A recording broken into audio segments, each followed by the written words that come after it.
you. Sit yourself down, Liam. Well, you're looking great. You're looking dapper. Thank you, mate. So are you. I noticed, though, in the video, not a lot of dancing going on in that video. Do you know what? I've got a bit of a bad history with dancing because I had... the first time I did a music video was for Strip That Down, and I had, like, Beyonce's choreographer, and we did this whole thing for, like, 3 weeks in LA and whatever. And I literally got to the video shoot, and I thought, you know what? Bit of liquid courage, I'll just have a few drinks.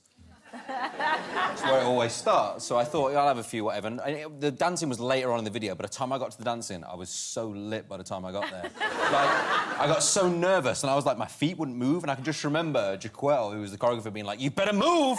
And I was there like, it's not happening. And we literally, I mean, we spent so much budget on this video, and the whole video is just me smiling because he was just trying to make me laugh at the end. It was like, we spent the budget on me smiling, so... I've seen that video. You don't dance at all in that video. Nope, not at all. I mean, so I was going to ask whether you do Strictly, but I guess the answer would probably be no for that reason. I mean, I'd give it a whirl. Yeah. That'd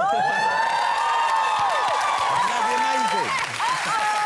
I feel like I just signed up for something that's just maybe whatever. Well, this is legally binding. Because One Direction on stage, you weren't like a routine-based band, were you? Oh, God, we were awful. Like, it was just no... I mean... That's what I was going to say, but I was being polite. Do you miss being in the band? Do you miss the other guys? Because enough time has gone... I know there were tensions, It's been a while. Yeah, how long? I mean, we've nearly been out of the band as long as we were in it, which That's is a weird thing to think about, because it was like, at one point, it was your whole life, and now, obviously, you know, I'm out doing my own thing. But, yeah, I definitely miss it. It's different... There's different pressures these days. When it all kind of relies on you, you kind of have to come up with everything. And when you're on stage, like, I haven't got someone to turn around to be like, oh, you'll just take someone over. Can help you pick up. But I guess were you 17 when you were first together in the band? When you 16 when we started, yeah. OK, and so that's a crazy 4 years, incredibly intense experience. Yeah, it was a lot. It must have been a hell of a lot for you. It was a lot, and in the end, I really genuinely do think that we needed the break that we had, because it was just getting so hectic. Like, we would literally be at award shows and never...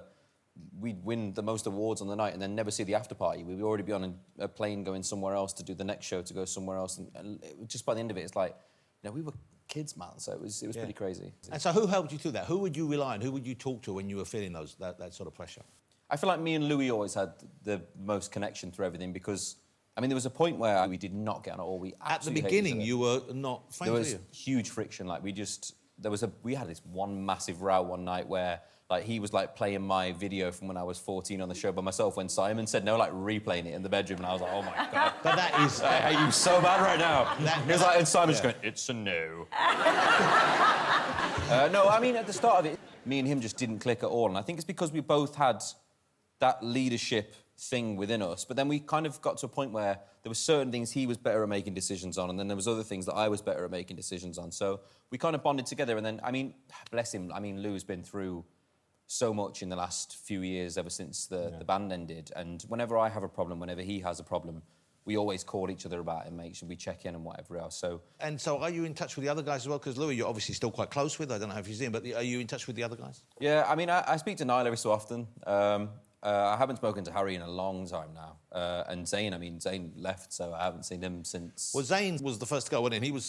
He was the most keen to put distance between him and the band, wasn't he? I mean, we all had a good time. There was moments when it was absolute bliss, but then there's obviously moments where it's like, this is awful, do you know what I mean? And for him, I just think there was more moments where he didn't really enjoy what he was doing to us. He did. So, you know, fair play to him. He went off and did his own thing, and he's doing really well, so...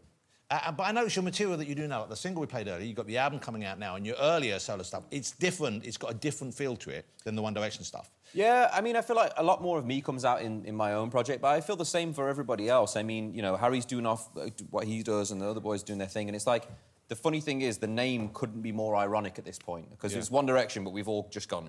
5 directions. Yeah, exactly. Like, everyone's like, what the hell were these boys thinking? Like, how did this ever work?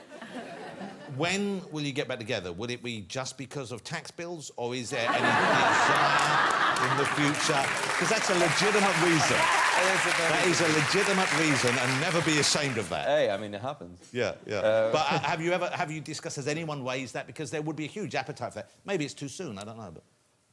I feel like everybody outwardly in the press has said something, but we haven't really spoke as a collective together, so I don't really know. I mean, all I can say is I don't think for at least the next 2 years it's going to happen. And I'm tired of saying dates, because people hold you to it, and then, like, I get loads of, like... angry, like, girls on the internet, like, telling me off. I'd be like, you said 2020. And I'm like, I did say... Well, Mott's mum can deal with them. You've been doing it. I'll be her manager. I'll be her manager. But do you think Zayn would come back, though? No, I don't think that'll ever happen. Right. It was, when he left, it wasn't on great terms. Yeah. And I suppose I can be honest about this at this point. Yeah, it wasn't really on great terms. So I don't feel like it's a thing. If he didn't want to be here, then he shouldn't be here. Do you know what I mean? Yeah. So, which is fine. And like I say, you know, good for him. He's going off and doing his own thing, and he's doing really well. So I don't want to mess with his stuff. OK, let me ask you about... This is an exciting thing, because the music, obviously, is going great for you. But you're in a new show with Ant Middleton, who's the ex-SAS guy, hard as nails, great survivalist, and this is a new show called Straight Talking, you and Ant Middleton. It's on Sky. And some of the adventures, so you're filmed in Namibia, which is a beautiful part of the world, of course, and quite rugged as well. It was amazing. I mean, we got off the plane, it was like a 6-hour drive to, like, the middle of nowhere. With, like, dust storms coming in and all sorts of crazy... I mean, I wrongfully Googled, like, what's the worst thing that can happen in Namibia? And it was like, there was, like, 50 dangerous animals. I was like, great. And we literally... I mean, we slept outside for 3 days. We didn't have any tent. We had, like, these little 3-inch mattresses that were on the floor. And I was just thinking, like, black mamba snakes the whole time. Like, oh, my God, like, please don't stay. Is that one of the part of the world where you have to have your head up off the ground because insects will get in your ears at night? Well, if we did, I didn't do that, so... OK. I wanted to get that checked out. Have you guys ever... I mean, I'm assuming you go camping. Do you go... you obviously go camping, Craig, but I mean... I go camping a lot.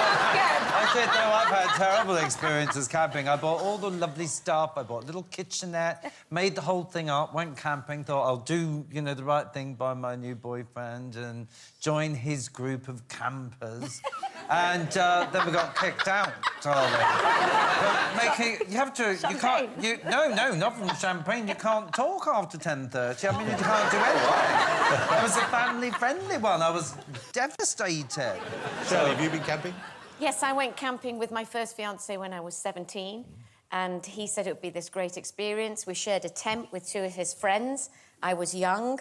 They got frisky, and then the boy got up in the morning and put the bacon on the grill without washing his hands. That was my experience of camping. That is a lot.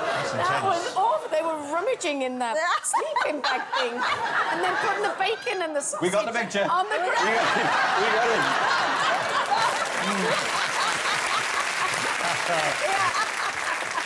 Let's have a look at a clip of Liam in action. This is you standing on top of a train. Train surfing is what we like to call it in the industry. Which... obviously a pro now. Was this an enjoyable experience for you? Do you know what? We did, like, 3 or 4 stunts throughout the thing, and I'm all right with stunts usually. I'm kind of... It's got a little bit different since Bear was born. Like, you don't think of your life as your own sort of thing, so it's a little bit of a strange scenario, but we got on this train, and I'm, like, standing on the top of it, and it was... I hated this one more than any of them. This was hard. OK, let's have a look. This is Liam on a train. How fast was the train going? Any idea what the speed was? Like 30, 40 kilometres an hour or something. It wasn't... Yeah, it was not messing around. Yeah. We'll cut that out, because it sounds more impressive if we don't know. 120. 120. I can run that fast. Wait, listen, when you're on the top of the train... You were saying when you're on top of the train... 60 o'clock, it was 90 miles an hour. 90 miles an hour. Great. There were speed bumps. This is Liam, Straight Talking, Sky One. Have a look at it. That looks amazing. So great to have you on the show. Mr. Liam Payne, ladies and gentlemen. Thank you, Liam. Amazing.